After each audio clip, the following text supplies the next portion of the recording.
নমস্কার বন্ধুরা, চলে এসেছি আবার একটি নতুন ভিডিও নিয়ে।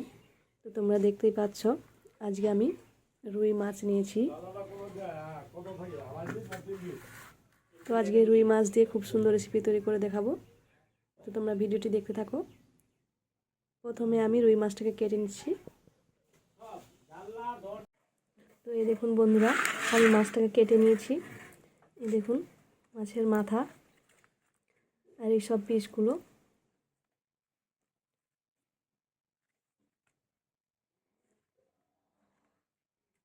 তো আমার কাটা হয়ে গেছে, এবার আমি ভালোভাবে ধুয়ে নেব। তো আমি মাছটাকে ধুয়ে নিয়েছি ভালোভাবে। তো আমি এখানে 5 পিস মাথা দিয়ে এই 5 পিস মাছই রান্না করব। তো প্রথমে মাছটাকে লবণ হলুদ মাখিয়ে নেব। তো মাছগুলোকে আমি লবণ হলুদ দিয়ে দিয়েছি, এবার ভালোভাবে মাখিয়ে নেব।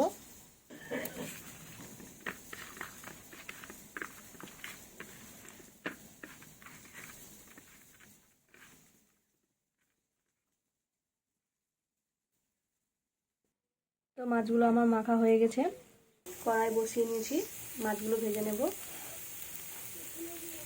কড়াই গরম হয়ে গেছে, এবার সরিষার তেল দেব।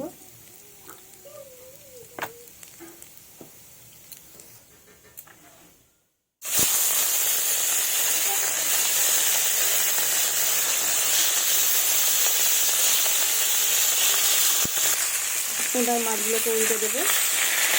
দেখুন বন্ধুরা, সুন্দরভাবে মাছগুলো উল্টে দিচ্ছি।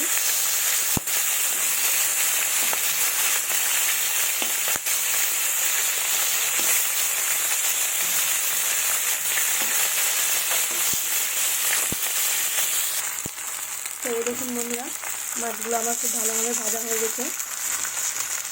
এবার তুলে নেব। ওই তেলে পেঁয়াজ কুচি দেব।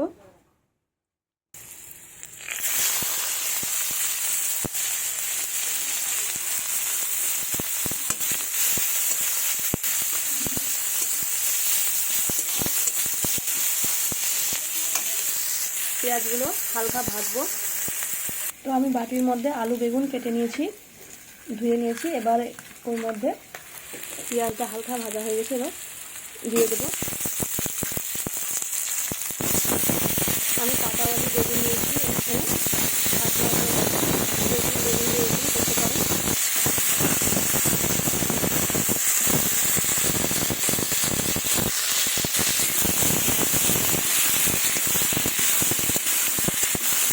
পরিমাণ মতো লবণ ও হলুদ গুঁড়ো দেবো।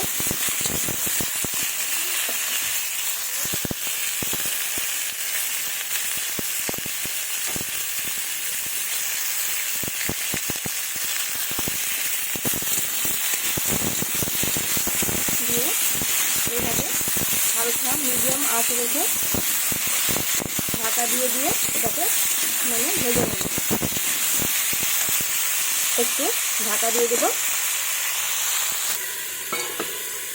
তো আমি ঢাকা দিয়ে দিয়েছি আর আঁচটাকে মিডিয়ামে রেখেছি। দিয়ে এইভাবে ঢাকা দিয়ে ভালো করে ভেজে নেব।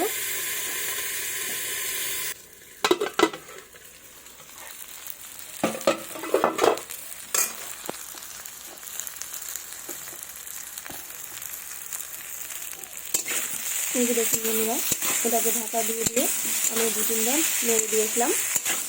অনেকটাই গলে গেছে দেখুন। আর একটু ভেজে নেব।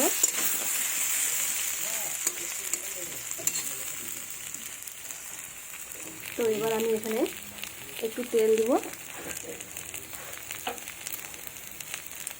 আর আমি এখানে দেবো কালো জিরে।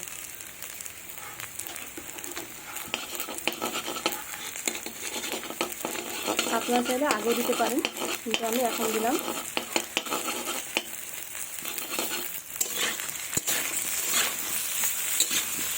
এভাবে নেড়ে নিয়েছি, এবার দিয়ে দিব টমেটো কুচি।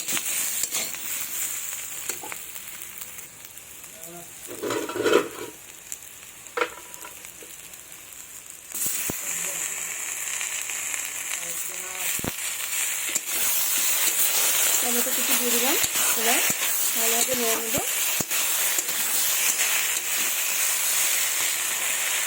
নেড়ে নিয়ে আমি 1 মিনিটের মতো এটাকে ঢাকা দিয়ে রাখবো হালকা আছে। ঢাকাটা তুলে নেবো এবার। দেখুন বন্ধুরা, খুব সুন্দরভাবে আমার আলু বেগুন টমেটো তেলের মধ্যে ভাজা হয়ে গেছে, প্রায় সেদ্ধ হয়ে গেছে। এবার আমি এর মধ্যে মশলা দেব। আমি মশলার মধ্যে শুকনো লঙ্কা বাটা, আদা বাটা, জিরে বাটা বেটে নিয়েছি। তো এবার আমি মশলাটা দিয়ে দেবো।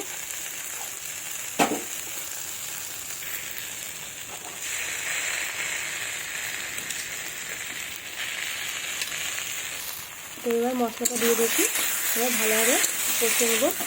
আর একটু মশলাটা দিয়ে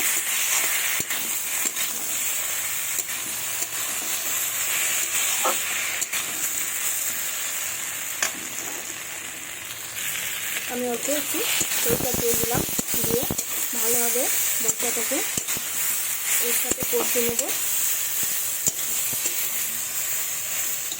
যাতে মশলার কাঁচা গন্ধটা না থাকে। তো এইভাবে একটু ভালোভাবে কষে নেব। এই দেখুন বন্ধুরা, খুব সুন্দর হচ্ছে কষানোটা। আর রুই মাছের এই যে কাঁটাওয়ালি বেগুন আর আলু টমেটো দিয়ে হালকা ঝোল খেতে কিন্তু দারুণ টেস্ট হয় বন্ধুরা। ইতিমধ্যে তোমরা যারা যারা আমার চ্যানেল এখনও সাবস্ক্রাইব করোনি, প্লিজ আমার চ্যানেলটি সাবস্ক্রাইব করো, লাইক কমেন্ট শেয়ার করো এরকম নতুন নতুন ভিডিও দেখার জন্য। তো আমার কষানো হয়ে গেছে, এবার আমি পরিমাণ মতো জল দেবো। প্লিজ বন্ধুরা আমার পাশে থেকো, কারণ তোমাদের ভালোবাসা আমার খুবই প্রয়োজন। তোমাদের ভালোবাসা ছাড়া আমি অসম্পূর্ণ হয়ে যাব। তো প্লিজ আমার পাশে থেকো। এবার একটু জল দেব। তো জল দিয়ে দিয়েছি, দেখুন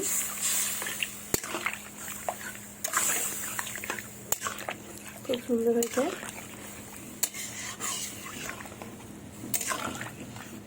কালো জিরার একটা আলাদা ফ্লেভার এসছে।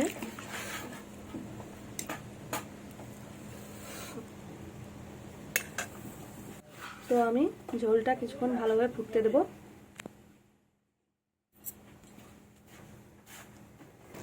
তো আমার ঝোলটা ফুটে গেছে, এবার ভেজে রাখা মাছটা ছেড়ে দেব।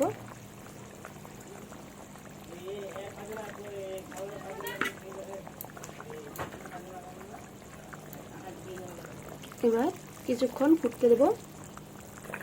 তোমাদের বলছি বন্ধুরা, তোমরা একবার হলেও রুই মাছ, কাঁটাওয়ালি বেগুন আর কালো জিরা আলু টমেটোর ফোড়ন দিয়ে রুই মাছের ঝোল খেতে কিন্তু দারুণ টেস্ট। এই দেখুন খুব সুন্দর, এই যে খেতে কিন্তু দারুণ লাগে বন্ধুরা, গরম ভাতে জাস্ট জমে যাবে। একবার হলেও এইভাবে বানিয়ে খেয়েও অসাধারণ লাগবে। তো আমার প্রায় হয়ে এসেছে, আর একটু হবে সামান্য। এই দেখুন বন্ধুরা কি সুন্দর হয়েছে, দারুণ টেস্ট হবে, দারুণ টেস্ট। আপনারা অবশ্যই এইভাবে একবার বানিয়ে দেখবেন। এই যে দেখুন খুব সুন্দর হয়েছে, গন্ধটাও কিন্তু খুব সুন্দর বেরিয়েছে। এই যে দেখুন। তো আমার ভিডিওটি এখানেই শেষ হচ্ছে বন্ধুরা। তোমাদের আমার ভিডিও কেমন লাগছে অবশ্যই কমেন্টে জানাবে। তো সবাইকে ধন্যবাদ, দেখা হবে পরবর্তী ভিডিওতে।